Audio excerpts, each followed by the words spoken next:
బైబిల్లో కొన్ని పాత్రలు ఎక్కువ మాటలు మాట్లాడవు, కానీ వారి జీవితం గొప్ప సందేశం ఇస్తుంది. అబీషాగ్ అలాంటి అజ్ఞాత పాత్ర. ఆమె షూనేము అనే పట్టణానికి చెందిన యువతి. రాజు దావీదు వృద్ధాప్యంలో ఉన్నప్పుడు అతనికి శరీర ఉష్ణం మరియు సంరక్షణ అవసరమైంది.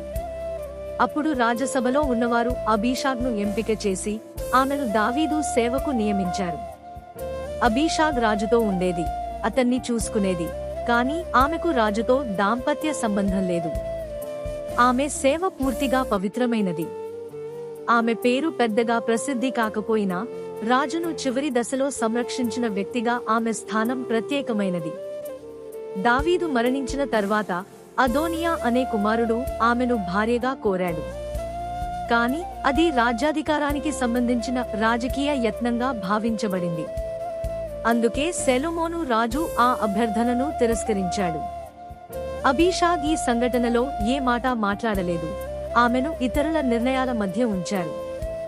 సందేశం: అబీషాగ్ కథ మనకు ఒక విషయం నేర్పుతుంది. దేవుడు పెద్ద పాత్రలు మాత్రమే కాదు, నిశ్శబ్దంగా సేవ చేసే హృదయాలను కూడా చూస్తాడు. మన పేరు గుర్తింపు పొందకపోయినా విశ్వాసంతో చేసిన సేవ దేవుని ముందు విలువ